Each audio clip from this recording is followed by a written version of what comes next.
Kidney దానం చేసే వాళ్ళు కావాలంటూ ఇంటర్నెట్లో కనిపించిన సమాచారం కిడ్నీ నెట్వర్క్ ఏర్పాటుకు దారితీసింది. ఇంటర్నెట్లో దొరికిన సమాచారంతో కిడ్నీ అమ్ముకునేందుకు వెళ్లిన యువకుడు ఆ తర్వాత ఏజెంట్గా అవతారమెత్తాడు. ఏకంగా కిడ్నీ రాకెట్ సూత్రధారిగా మారాడు. పరిచయం ఉన్న వారికి డబ్బు ఎరవేస్తూ కిడ్నీలను అమ్మి జల్సా చేస్తున్నాడు. నల్గొండ కేంద్రంగా సాగుతున్న ఈ కిడ్నీ రాకెట్ గుట్టును రట్టు చేశారు పోలీసులు. కిడ్నీ అమ్ముకుని ఏజెంట్గా మారిన యువకుడు తనకు పరిచయం ఉన్న వారిని రాకెట్లోకి లాగుతున్న వైనం. మహారాష్ట్రలో కిడ్నీల అమ్మకం. ఒక్కో కిడ్నీకి 5 లక్షల రూపాయలు. ఏజెంట్కు 25,000 అడ్వాన్స్, 50,000 కమిషన్. ఖరీదైన వాహనాలు, మొబైల్ ఫోన్లు కొని జల్సా. పోలీసుల అదుపులో నిందితుడు. ఇంటర్నెట్లో యాదృచ్ఛికంగా లభించిన సమాచారాన్ని మొదట అవసరానికి, ఆ తర్వాత అక్రమ సంపాదనకు వినియోగించుకుని కిడ్నీ రాకెట్కు తెరతీశాడు ఓ యువకుడు. నల్లగొండ గంధంవారిగూడెం రోడ్డులో ఉంటున్న సురేష్ 6 నెలల క్రితం ఇంటర్నెట్ చూస్తుండగా కిడ్నీ దాతలు కావాలనే సమాచారం కనిపించింది. ఆర్థికంగా ఎలాంటి ఆసరా లేకపోవడంతో కిడ్నీ ఇచ్చి డబ్బు సంపాదించుకోవాలనే నిర్ణయానికి వచ్చాడు. నెట్లో ఉన్న సమాచారం ఫాలో అవుతూ మహారాష్ట్రకు వెళ్లి కిడ్నీ అమ్ముకున్నాడు. కిడ్నీ అమ్ముకోవడం ద్వారా వచ్చిన 5 లక్షల నగదుతో ఎంజాయ్ చేశాడు. ఆ తర్వాత ఏజెంట్గా మారి డబ్బు అవసరం ఉన్న వారికి ఎరవేసి కిడ్నీలు అమ్మించి 50,000 చొప్పున కమిషన్ పొందడం మొదలుపెట్టాడు. సమాజంలో మంచి విషయం కాదు. దీన్ని నిర్మించాలి, దీన్ని అరికట్టాలి, ఇమీడియట్గా దాని మీద యాక్షన్ తీసుకోవాలి.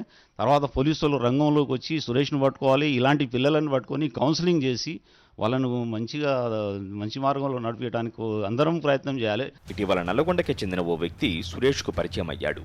అతన్ని కూడా కిడ్నీ అమ్ముకునేందుకు ఒప్పించి మహారాష్ట్రకు తీసుకువెళ్లి 5 లక్షలు ఇప్పించాడు.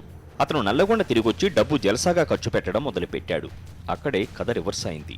పైసల కోసం కిడ్నీ అయితే అమ్ముకోరు కదా, వేరే అయితే ఏదో అంటారు కానీ దోస్తానులు చెప్పినా కానీ ఒకవేళ మీ కూడా తీసేసుకున్నా కానీ అవతలోడు చెప్పినా కానీ అంత గుడ్డి ఆడు మహారాష్ట్ర దాకా పోయి పైసల కోసం అమ్ముకునే అంత ఉండదు కదా. మనం అనుకుంటాం కానీ పైసలు కావాలన్నప్పుడు ఎవడు ఏం చేస్తారో మనకు తెలియదు. మా వాడేదో అలా హ్యాండ్ అయితే లేదు. బలి పశువు లెక్క డబ్బుతో జలసా చేస్తుండటంతో అతని బంధువులకు అనుమానం వచ్చింది. నిలదీయడంతో విషయం మొత్తం కక్కేశాడు. దీంతో కోపోద్రిక్తులైన అతని బంధువులు సురేష్ పై దాడి చేశారు. సురేష్ కుటుంబ సభ్యులు మాత్రం ఇవన్నీ వాస్తవాలు కాదంటున్నారు. ఎందుకంటే మావాడు ఇప్పుడు ఆ కారు వేసుకుని తిరుగుతుంటే అదే ఓవర్లేక అయిపోయింది, ఈ బండి వేసుకుని తిరిగినా అది అట్లా అయిపోయింది. అట్లా చేసి వాడిని ఏంది అని చెప్పి చేసేది. ఇటువరకు ఏం చేసినంటే ఆ మంచి బిందా తిరిగేదంట. తిరిగిన తర్వాత మరి ఏడాది వచ్చిన పైసలు వచ్చినాయంట. వచ్చిన తర్వాత చూస్తే మా ఊని పేరు చెప్పి గొడవైంది, గొడవైందిగా.